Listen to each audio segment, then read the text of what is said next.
स्वामी समर्थ यांच्या मतानुसार गुढीपाडव्याच्या दिवशी कराव्याच्या महत्त्वाच्या गोष्टी. 1. लवकर उठून स्नान करा. नवीन वर्षाची सुरुवात शुद्ध मन आणि शरीराने करा. 2. घर स्वच्छ करून गुढी उभारावी. गुढी म्हणजे विजय, समृद्धी आणि शुभतेचं प्रतीक आहे. 3. देवपूजा आणि नामस्मरण करा.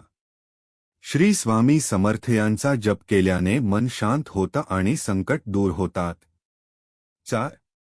कडुलिंब, नीम आणि गूळ खा. जीवनातील गोडतिखट अनुभव स्वीकारण्याचा संदेश मिळतो.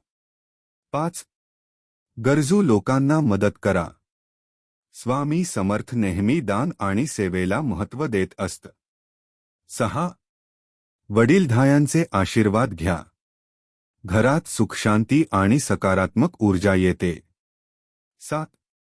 नकारात्मक विचार टाळा. नवीन वर्ष चांगल्या विचारांनी सुरू करा. 8. चांगले संकल्प करा. नवीन वर्षात काय सुधारायचं हे ठरवा. 9. अन्नाचा आदर करा. अन्न वाया घालवू नका, हे मोठं पाप मानलं जातं. 10.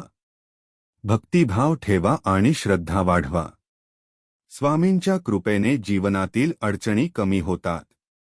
सोप्या शब्दात, गुढीपाडवा हा फक्त सण नाही, तर नवीन सुरुवात करण्याचा दिवस आहे.